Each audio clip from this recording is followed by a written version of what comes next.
Eric. Notre homme du jour, c'est Éric Lenné. Cela fait 40 jours qu'il navigue au milieu de l'océan et mine de rien, le rameur originaire de la Membrolle, dont c'est la première participation à la Bouveram-Guyane, est en passe de boucler son périple. Ce matin, comme tous les jours, les salariés de l'entreprise Bouvel ont appelé sur son téléphone. Allô, ici la Terre. Salut Eric. Ils ont vu qu'il avait un moral de battant, normal. Actuellement 5e, il est en train de remonter sur le 4e. Il est possible que j'arrive sur ces talons. Et donc à partir de là, avec les 48 heures de pénalité qu'il a, il y a une place à gagner. Donc je commence franchement à y penser. Donc on peut dire que tu deviens vraiment compétiteur. Ça fait quelques jours que j'y suis, oui. J'osais pas le dire.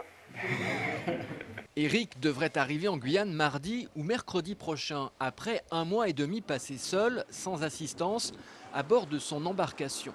Pas de pépins physiques, et ça l'étonne même un peu, toujours l'envie de ramer, surtout la nuit.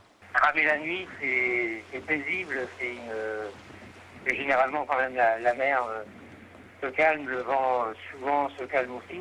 C'est vraiment le seul endroit au monde où on peut vraiment tenir les étoiles dans la main, là. Rien ne nous gêne, il n'y a pas un nuage. Et entre l'océan et les étoiles, c'est vraiment magique. Là, on est dans un tableau et on en fait partie et c'est quand même fabuleux. Pour l'instant, trop tôt pour évoquer son retour sur la terre ferme. Éric avoue seulement avoir quelque appréhension. Pourtant, il sera accueilli en Guyane par sa famille, son patron et Sylvie, sa suppléante. Ils partent ce week-end, normalement, avec quelques surprises. Il veut absolument qu'on lui ramène un petit plateau d'assortiment de fromage. Il en rêve depuis si longtemps. Il rêve d'une bière bien fraîche, donc on va lui préparer ça dans un thermo. En attendant sa mousse, Éric Lenné continue de surfer sur l'écume de l'océan.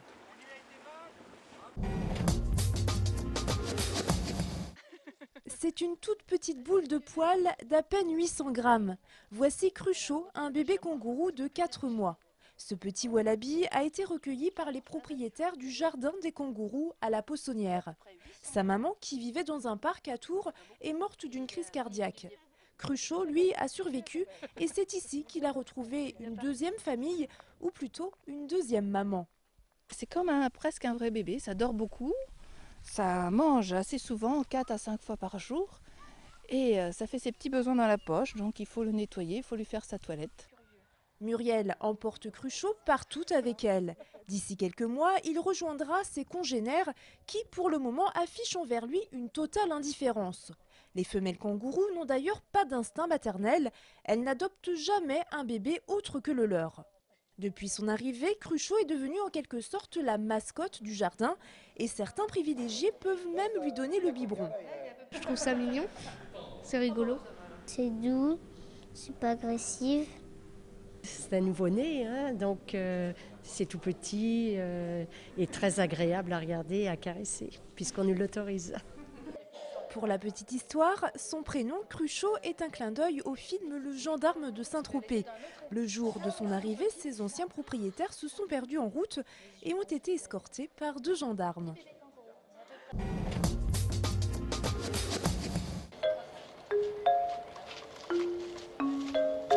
Des fleurs partout au château de Brissac. À l'occasion du concours floral Piverdi, une trentaine d'équipes de fleuristes ont préparé aujourd'hui une table décorée et un bouquet de mariés. Il s'agit d'abord de montrer que cette profession est une profession technique et artistique. Et l'événement a pour objectif de montrer le meilleur de cette profession. Le deuxième objectif, c'est de mettre en avant des tendances de décoration pour les prochains mois. Et les tendances se définissent à partir des lignes, des formes, de l'architecture, des coloris, des matières, des matériaux et des textures. Mariage champêtre, coloré ou en noir et blanc, chacun rivalise d'imagination pour remporter le concours qui demande parfois plusieurs mois de préparation. Mon thème, c'est un mariage sur les épices en fait. Donc c'est assez coloré, avec des structures que j'ai fabriquées moi-même. J'ai des calas, de l'anthurium, de la renoncule. Le concours accueille principalement des Français, mais aussi des fleuristes venus du Japon.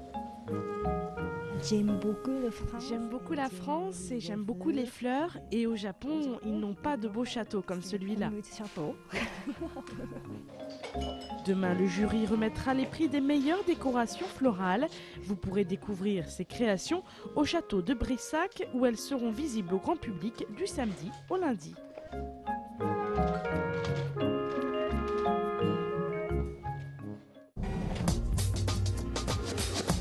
On va essayer de faire ça. Depuis plusieurs années déjà, Marie-France Roy défriche des chemins parsemés d'inattendus. Cette chorégraphe angevine n'hésite pas en effet à faire danser ensemble des générations différentes, des personnes valides et d'autres qui sont en fauteuil. Sa dernière création, intitulée Mandala, qui était en répétition voici quelques jours à la salle des Trois Mâts à Angers, reprend cette philosophie avec ce qu'elle a d'envoûtant et de difficile. À certains moments, il y a un côté magique, c'est-à-dire que ça se fait tout seul parce qu'il y a quelque chose de commun entre eux. Il y a quelque chose qui relie les gens différents. Et puis à d'autres moments, effectivement, je trouve certaines difficultés pour que chacun puisse prendre sa place. Marie-Jeanne fait partie de la troupe de danseurs et de danseuses montée par Marie-France Roy pour ce spectacle. C'est sa première expérience sur scène. J'ai eu la chance de voir le spectacle Fais-moi un signe il y a 2 ans. Et il m'a beaucoup touchée et en même temps, je me suis dit que ce serait peut-être l'occasion pour moi de faire bouger mon corps et de faire vivre mon corps d'une autre façon. Je pense que quelque part, je devais être prête pour faire un spectacle, mais par contre, oui, ça me bouge intérieurement. Ce spectacle Mandala propose un autre regard sur la différence. Un spectacle à découvrir ce week-end sur la scène du Carré des Arts à Pelloy-les-Vignes.